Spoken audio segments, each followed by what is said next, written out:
Time now for the morning rush. We'll start with Kristen Curry.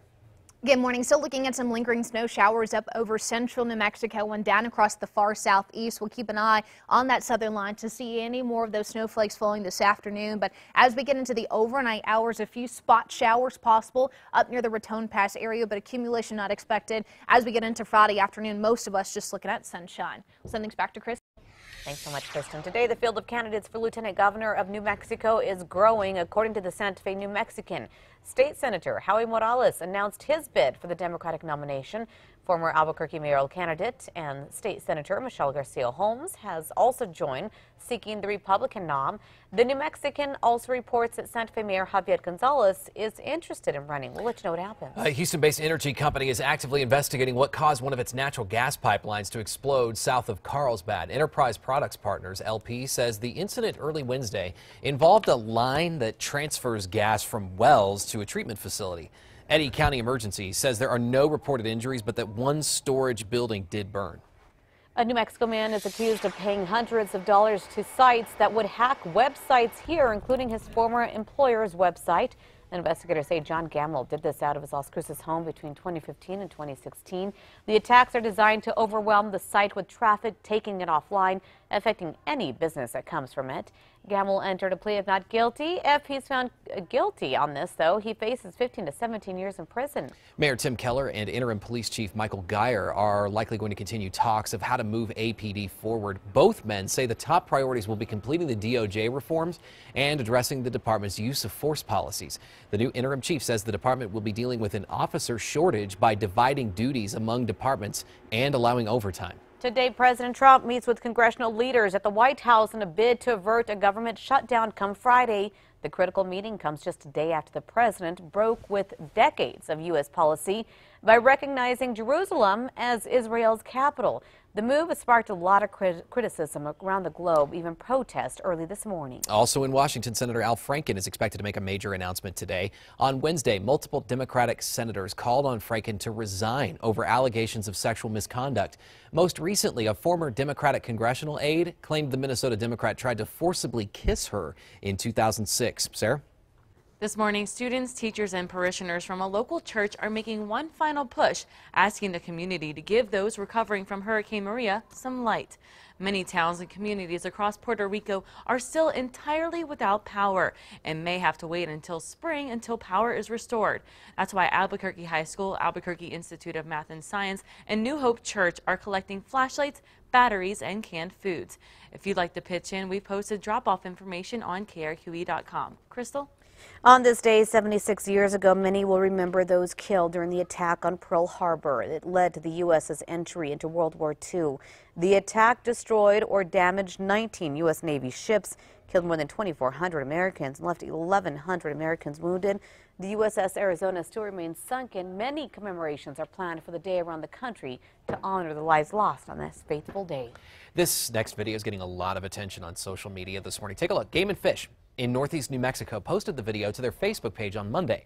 The department tells us the mule deer got tangled up in fencing near the Raton golf course. Officers were able to safely tranquilize the buck, untangle his antlers, and get him free. The video has been viewed nearly 9,000 times. Pretty crazy. All right, today's Metro Threat Index added 2. We're just talking cold temperatures here in the Albuquerque area this morning. 20s with a little bit of a light breeze, but this afternoon high temps only in the 30s. We're talking 37 degrees underneath that mostly sunny sky. Crystal? The city of Santa Fe is asking for your opinion when it comes to murals or monuments in Santa Fe. They want to know which should be removed because they're offensive. They're responding to violent protests in Charlottesville over monuments. Some items on the list have been discussed for years, like the statue of Don Diego de Vargas and the Entrada. They say it's too early to make any decisions. You can see which ones are on the list on our website, KRQE.com. Low-income Medicaid patients in New Mexico could soon pay more for a visit to the emergency room. The New Mexican reports the State Human Services Department has officially applied to have people pay monthly premiums and co-payments. They say it's to shore up the amount the state is spending on health care for the poor and disabled. For instance, the use of an emergency room would cost Medicaid patients $25 per visit, and they might have to pay $10 for brand-name drugs. The application still has to be approved.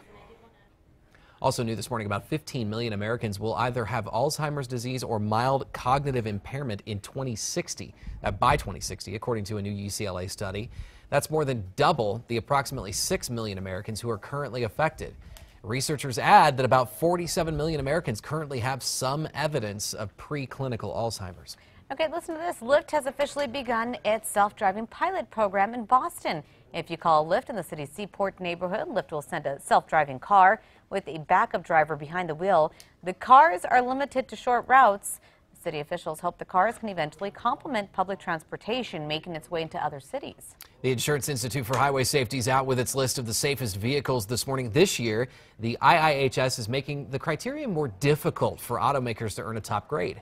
The group added a new test, crashes to the front on the passenger side. They're also raising standards for headlights. There was a drop from last year with only 15 vehicles earning the group's highest award of Top Safety Pick Plus. Time now for a check on traffic. Not dealing with anything in the way of major crashes, but do heads up for those of you in the East Mountains. Things are a little slippery because of the light snowfall that we had overnight into this morning, so just factor in 5 extra minutes to that. Everything else looks to be moving smoothly. Okay, here's a futuristic way to order a meal. Postmates is rolling out a fleet of food delivery rovers in select cities, I should say. A video here shows a rover making its way throughout Los Angeles. Postmates is also offering free regular delivery nationwide until Friday. Governed by GPS. That's pretty interesting. Okay, time for the 5 facts. We'll start with number 5 this morning. Bluebell Ice Cream is making plans to reopen its distribution facility in Albuquerque. That means ice cream fans will be able to find Bluebell at stores in the metro and a few other cities beginning in March. The company pulled its ice cream back in 2015 after it was linked to a listeria outbreak. Number 4, now a family is well on their way to recovery this morning after a fire destroyed everything that they own. John Whitehead's home in Thee House burned to the ground December 1st, destroying everything he and his 2 kids had. His oldest son, Michael, then posted a list of items his dad and siblings need. In return, piles of donations and hundreds of dollars began pouring in. The family plans to donate what they can't use to the Salvation Army. If you would like to help them out, we did post information on our website. That's KRQE.com. At number 3, firefighters that is battling 4 major wildfires in Southern California, gearing up for what could be a worst-case scenario day. Strong winds coupled with low humidity. Now, right now, the fires are between 0 and 5% contained, and officials expect wind gusts as high as 80 miles per hour. The largest, the Thomas Fire, has already burned up to 140 square miles. Hundreds of homes have been reduced to rubble. Officials estimate 12,000 more homes throughout the region are still in harm's way. We will keep tabs on the weather situation out there for you. Brings us to number 2, though. Here at home, it's the cold that we're talking about. High temperatures only in the 30s, mix of sunshine and cloud cover. Some spotty snow showers up over the north and northeast. Southeastern New Mexico also favored for more snow through the day. Tomorrow, sunshine, warmer temperatures, 50s by the weekend. On to number 1 this morning, the FBI is investigating new leads in the death of a Border Patrol agent in Texas, pointing them to 2 brothers in New Mexico. Border Patrol agent Rogelio Martinez was killed, another agent severely injured after they were attacked near Van Horn, Texas last month.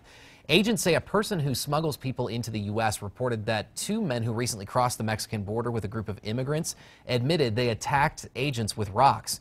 A federal search warrant shows the investigation led to a pair of brothers in Portales. They admitted to being 2 hours from the scene the day after the murder, but they say they didn't know anything about it.